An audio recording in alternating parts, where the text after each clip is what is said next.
Hello दोस्तों, आप लोग का स्वागत है आपके अपने चैनल में जिसका नाम है पेडागोजी ऑफ क्यूरियोसिटी। आज हम लोग स्टार्ट करने वाले हैं फर्स्ट सेमेस्टर का course number 1.1.1 childhood and growing up के प्रैक्टिकम के साथ। मेरी एक फ्रेंड ने मुझसे ये रिक्वेस्ट किया था कि उन्हें ये प्रैक्टिकम चाहिए, तो प्लीज़ थोड़ा लेट हो गया ताकि कि देखिए पूजा का सेक्शन चल रहा था और साथ ही साथ मैं बीमार थी, मैं काफ़ी बीमार हो गई थी फ्रेंड बीच में, इसलिए मैंने अपलोड नहीं किया बहुत कुछ आप लोगों के लिए, तो उसके लिए बहुत बहुत सॉरी। तो चलिए स्टार्ट करते हैं। कंटेंट अब स्टार्ट हो गया है हमारे चैनल में, टेंशन मत लीजिएगा। आप लोग का बीएड का भी लर्निंग डिज़ाइन का भी स्टार्ट हो गया होगा सीज़न, तो आप लोग को यदि कोई भी सब्जेक्ट का लर्निंग डिज़ाइन चाहिए और तो प्लीज़ हमें कमेंट कीजिए फ्रेंड, ताकि हम लोग और स्टार्ट कर सके आपके सब्जेक्ट के हिसाब से। ओके, तो चलिए आप पहले तो एक छोटी सी और रिक्वेस्ट कर लूँगी, वीडियो यदि यूज़फुल लगे तो प्लीज़ फ्रेंड लाइक सब्सक्राइब और व्यू करना ना भूलें, और साथ ही साथ वीडियो को इन तक देखें कॉन्सेप्ट को समझने के लिए। और विश कर रही हूँ आप लोगों को। चलिए एडवांस तो विश आगे तो चला गया दुर्गा पूजा, तो अभी आने वाला है हमारा दिवाली और साथ ही साथ हमारा छठ पूजा, ठीक है। तो उसके लिए बहुत बहुत विशेष है, आपको अच्छे से मनाइएगा फ्रेंड, और प्लीज़ इस त्यौहार में कोरोना वायरस का ध्यान भी रखिएगा, ठीक है। चलिए देखिए प्रैक्टिकम टाइटल देखिए, observe the various age group children, ठीक है। ये अर्ली या चाइल्ड एडोसेंस जो है, ये जो वेरियस एज ग्रुप या तीन स्टेट के बारे में बोला गया, ठीक है। 3 स्टेट को आपको ऑब्जर्व करना वेरियस सिचुएशन के साथ, क्लासरूम में, प्लेग्राउंड में, एट होम में, पेरेंट्स और फ्रेंड्स सिबलिंग्स के साथ कैसे कैसे बच्चे अपने बिहेवियर को यहाँ पर दिखाते हैं। और देखिए कैरेक्टरिस्टिक्स को भी आपको करना, physical, social, emotional, intellectual domain के साथ उसके बारे में आपको लिखना है कि इस एज का बच्चा इसके साथ ये मैंने पेरेंट्स और फ्रेंड्स और होम और प्लेग्राउंड और क्लासरूम में कैसे कैसे बिहेव करता है, ठीक है। इसको आपको ऑब्जर्व करके लिखना है। एक तरह से ये केस स्टडी हो जाता है फ्रेंड, केस स्टडी भी यही होता है। केस स्टडी थोड़ा बड़ा हो जाता है, ये थोड़ा सा आपको छोटा में मैंने यहाँ पर आपको बता दिया गया है कि इसके बारे में, हेडिंग के बारे में आपको यहाँ मेंशन करनी है, इससे ज़्यादा आपको मेंशन नहीं करना है। अब केस स्टडी में क्या होता है, केस स्टडी में लिमिटेशन नहीं रहता, आपको जहाँ तक आप बच्चे का पूरा सर्कल आप तैयार कर सको, पूरा उसका बैकग्राउंड ले सको, उतना आप लेना पड़ता है आपको केस स्टडी में, ठीक है। तो चलिए स्टार्ट करते हैं। पहले आपका बोल दिया अर्ली चाइल्डहुड के बारे में, ठीक है। तो अर्ली चाइल्डहुड तो आप जानते हो कितने एज के हिसाब से पड़ता है, ठीक है। तो यहाँ पर देखिए मैंने एक लोकल बच्चे के फोटो यहाँ पर प्रेजेंट कर दिया है। आप जिस बच्चे का आप ले रहे हो, आप उनके बारे में ऑब्जर्व कर रहे हो, उस बच्चे का आपको यहाँ पर पिक्चर यहाँ पर ऐड करनी है फ्रेंड, ठीक है। स्टूडेंट का नाम लिखिएगा। क्लास देखिए 1 लिया है हमने, स्टेट है अर्ली चाइल्डहुड, एज क्या है 4 साल, ठीक है। स्कूल आपका जो भी स्कूल में पढ़ते हैं, जो स्कूल में बच्चे जा रहे हैं उसका ऑब्जर्वेशन आप कर रहे हो, उस एरिया उसके स्कूल का नाम। ऑब्जर्वेशन एरिया देखिए क्या क्या था, ठीक है। तो ये पहला स्टेट था फ्रेंड, ओके, ठीक है। पहला स्टेट में आप ऑब्जर्वेशन देखिए लिखना है आपको। पहले आप क्लासरूम में आ जाइए। क्लासरूम में देखिए यहाँ पर मैंने यहाँ पर मेंशन किया है फ्रेंड, देखिए ही या सी करके। यदि आपको कोई लड़की के बारे में लिखना है तो फीमेल बच्चे के बारे में लिखना है तो आप फीमेल के साथ लिख सकते हो, यदि मेल बच्चे के साथ लिखना है तो मेल बच्चे के साथ भी आप लिख सकते हो, ठीक है। ये आपके ऑप्शन के हिसाब से यहाँ दे दिया गया है कि आप आराम से यहाँ पर लिख सको, ओके। चलिए क्लासरूम में बच्चा कैसा ऑब्जर्व कर रहा है अर्ली चाइल्डहुड के बारे में यहाँ पर मैंने लिख दिया है। मैं ये पढ़ नहीं रही हूँ, प्लीज़ फ्रेंड आप अच्छे से पढ़िएगा और प्लीज़ वीडियो को इन तक देखिएगा ताकि आपको अच्छे से समझ में आए, ठीक है। प्लेग्राउंड के बारे में देखिएगा, प्लेग्राउंड में बच्चा कैसा बिहेव कर रहा है, ओके। उसके बाद देखिए होम में कैसा बिहेव कर रहा है, ओके फ्रेंड। उसके बाद चले आइए, ऐसे ही आपको सबके साथ लिखना है, जितने स्टेट के बारे में बोला गया यही पॉइंट को आपको मेंशन करके लिखना है। होम का आधा यहाँ पर दिया हुआ है दोस्तों। उसके बाद देखिए फ्रेंड्स के बारे में, सिबलिंग्स के साथ वो कैसे बिहेव करते हैं, किस टाइप का उनका मेंटर रहता है, क्या माने झगड़ा करते हैं, क्या फाइट करते हैं, कि प्यार है उनके बीच, ठीक है। बहुत सारे बच्चे होते हैं एक दूसरे से झगड़ा भी करते हैं, बहुत सारे एक दूसरे से बहुत प्यार भी करते हैं अपने आपस में, ठीक है। इस टाइप का आप उनके बिहेवियर के हिसाब से ऑब्जर्वेशन। अब देखिए ये क्या है, ऑब्जर्वेशन ऑफ अदर कैरेक्टरिस्टिक्स। यहाँ पर देखिए फिजिकल डोमेन था, एक तो सोशल था, इंटेलेक्चुअल था, इमोशनल था, ठीक है। इस टाइप का आपको यहाँ पर देना है। तो फिजिकल डोमेन देखिए यहाँ पे आप मेंशन मैंने कर दिया ही या सी के साथ, आपको कोई तकलीफ ना होगा। आप ही के साथ लिखने चाहो तो लिख सकते हो, सी के साथ भी लिखना चाहो तो भी लिख सकते हो, ठीक है। अब देखिए फिलहाल तो स्कूल आपका नहीं जाना, आप ऑब्जर्वेशन अपने हिसाब से कर सकते हो, कोई दिक्कत नहीं है। आसपास के बच्चों के ऑब्जर्वेशन को देख के आप लिख सकते हो और साथ ही उनका पिक्चर भी आप लेके लगा सकते हो। अभी तो फिलहाल स्कूल बंद है तो आप ऑब्जर्वेशन कहाँ से करोगे, okay. Social domains, intellectual domains के बारे में, ओके, ठीक है। एक बार और फिर से अच्छे से दिखा देती हूँ। चलिए उसके बाद हम लोग बात करेंगे इसके इमोशनल के बारे में। ओके,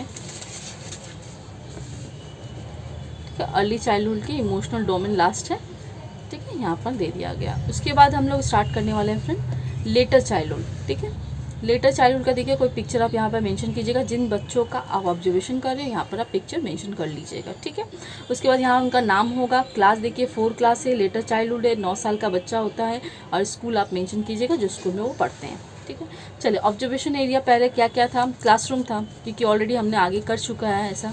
अर्ली चाइल्डहुड में, लेटर चाइल्डहुड में भी सेम रहेगा। देखिए हेडिंग सेम रहेगा, बस आपको उस बच्चे के हिसाब से आपका उसका कैरेक्टरिस्टिक्स यहाँ पर आपको बैठाना है। ठीक है, क्लासरूम में कैसा बिहेव करता है, टीचर्स के साथ कैसा रहता है, क्लास वर्क करता है कि नहीं। ठीक है, इस टाइप का आपको यहाँ पर बिहेवियर रखना है। और एक बात बता दूँ, ज़्यादा आप नेगेटिव मत लिखिएगा कि बहुत बच्चों में नेगेटिवनेसेस काफ़ी रहती है, आपको यहाँ पर उनके पॉजिटिवनेसेस का ध्यान रखना है। ओके, क्योंकि टीचर है, टीचर हमेशा पॉजिटिव पे फोकस करता है, नेगेटिव पे फोकस नहीं कर सकते हम लोग। ठीक है, तो आप उनके नेगेटिव को लेकर पॉजिटिव वे में आपको उसको प्रेजेंट करना होगा। ठीक है, चलिए ये चीज़ आप ध्यान रखिएगा, आप हम नेगेटिव चीज़ मत लिखिएगा ज़्यादा। प्लेग्राउंड में बच्चा कैसा बिहेव कर रहा है, होम में कैसा बिहेव कर रहा है फ्रेंड, ज़्यादा आपको नहीं लिखना है, आप थोड़ा थोड़ा आप मेंशन कर सकते हो।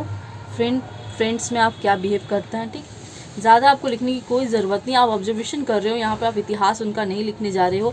इतिहास कहाँ लिखना पड़ता है, इतिहास आपको केस स्टडी में थोड़ा मेंटेन करना पड़ता है, क्योंकि केस स्टडी का मतलब होता है पूरा एरिया को आपको कवर करना है, उनके पेरेंट्स से लेके, उनके हिस्ट्री से लेके, उनके पेरेंट्स की हिस्ट्री से लेके आपको मेंशन करना पड़ता है। ठीक है, तो केस स्टडी में थोड़ा आपको ये एक्शन रिसर्च में भी थोड़ा सा आपको देखना पड़ता है हिस्ट्री के बारे में। यहाँ पर आपको उतना हिस्ट्री नहीं देखना, यहाँ पर छोटा सा आपको एक प्रोजेक्ट तैयार करना है, ज़्यादा बड़ा भी नहीं कि आप 2-3 पॉइंट करके लिखोगे वो भी दिक्कत नहीं है आपको। ठीक है, इसमें देखिए सिबलिंग के साथ वो कैसा बिहेव करता है। ठीक है, उसके बाद देखिए लेटर चाइल्डहुड के ऑब्जर्वेशन एरिया आ जाते हैं हम लोग। फिजिकल डोमेन क्या है उसका, ठीक है, फिजिकल डोमेन किस तरह से बच्चा प्रेजेंट कर रहा है। ओके, उसके बाद देखिए सोशल के साथ वो कैसा मेंशन करता है, मतलब समाज के साथ वो कैसे बिहेव करता है। ठीक है,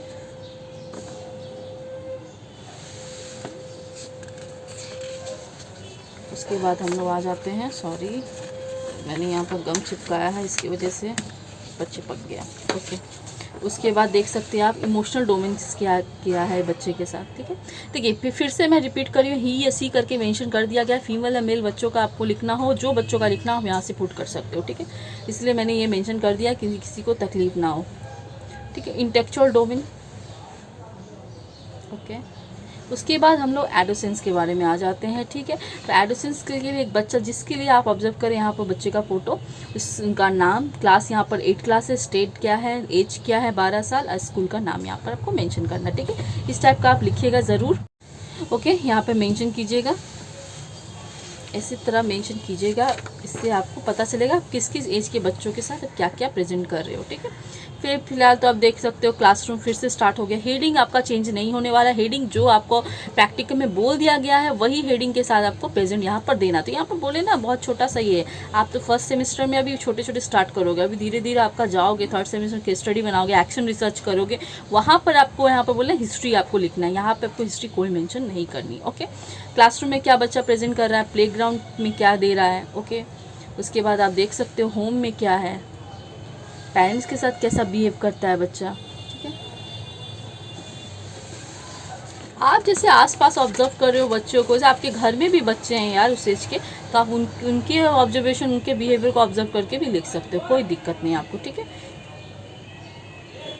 ठीक है, देखिए फ्रेंड्स के साथ क्या बिहेव करते हैं वो लोग, और सिबलिंग्स के साथ क्या बिहेव करते हैं, तो भाई बहन के साथ क्या बिहेवियर होता है उनका। उसके बाद हम लोग बात करेंगे ऑब्जर्वेशन एरिया, तो जो था हमारा फिजिकल डोमेन के साथ क्या उनका ऑब्जर्वेशन एरिया रहा है। ओके, ठीक है, आपको हेडिंग चेंजेस नहीं करना है, बार बार मैं बोल रही हूँ, हेडिंग आपको यही लेके चलना है। ठीक है, बस आपको अंदर चेंजेस करना है, जिससे जितना बच्चे के एज के हिसाब से आप तो अपना ऑब्जर्वेशन कर सकते हो। घर में भी आपके बहुत सारे बच्चे होंगे जो इस एज से बिलोंग करते होंगे, उनका ऑब्जर्वेशन आप कैरेक्टरिस्टिक्स लेके लिख सकते हो। ठीक है, देखिए सोशल के साथ बच्चा क्या मेंशन करता है, इमोशनल के साथ कैसा रहता है, और इंटेलेक्चुअल के साथ कैसा रहता है। ठीक है, तो मैं बार बार बोल रही हूँ, आपको यहाँ पर हिस्ट्री नहीं मेंशन करनी फ्रेंड, यहाँ पे आपको छोटा सा एक आपको उन लोगों का कैरेक्टरिस्टिक्स को मेंशन करना है। ठीक है, ठीक है दोस्तों, यहाँ पे आपको छोटे मोटे ऑब्जर्वेशन के साथ इनका यहाँ पर आपको ये प्रैक्टिकम को कंप्लीट करना है। आप प्लीज़ फ़ोटो यहाँ पे लगा दीजिएगा। जिन जिन बच्चों को ऑब्जर्वेशन करते हो आप वो बच्चों का फ़ोटो के साथ साथ स्कूल का नाम ज़रूर दीजिएगा। ठीक है, ये छोटा सा आपका फर्स्ट सेमेस्टर में ज़्यादा आपको प्रैक्टिकम में मेहनत नहीं करना है। आपको यहाँ पर सीखने का मौका, धीरे धीरे आप जैसे बढ़ते जाओगे सेकेंड थर्ड फोर्थ में, तो आपका ये प्रैक्टिकम का भी सेक्शन थोड़ा सा बड़ा होते जाएगा, आप सीख जाओगे। ठीक है, तो फर्स्ट सेमेस्टर में सबको तकलीफ होती है, हमें भी हुआ था, आप लोगों को भी हो रहा होगा, तो टेंशन मत लीजिएगा। आप हमारे चैनल के साथ जुड़े रहिए, हम लोग कोशिश करते रहेंगे कि आपको सॉल्व करा सके। और साथ ही साथ याद रखिएगा, फर्स्ट सेमेस्टर में है तो आपको लर्निंग डिज़ाइन की ज़रूरत पड़ेगी। तो हमारे चैनल में बहुत सब्जेक्ट के साथ साथ बहुत सारे लर्निंग डिज़ाइन अवेलेबल हैं और हम ये कंटिन्यूअस है। आपको जो भी सब्जेक्ट का चाहिए तो हमें प्लीज़ कमेंट कर दीजिए, हम वो सब्जेक्ट को आगे आपके लिए पूरा कर देंगे। ओके, थैंक यू हमारे चैनल के साथ जुड़ने के लिए, हमें अच्छे अच्छे कमेंट करने के लिए, और हमें खुशी मिलती है कि हम आप लोगों का हेल्प कर पा रहे हैं। ठीक है, थैंक यू सो मच, और प्लीज़ सेफ़ रहिएगा, घर पे रहिएगा, त्यौहार भी अच्छे से मनाइएगा। Thank you so much.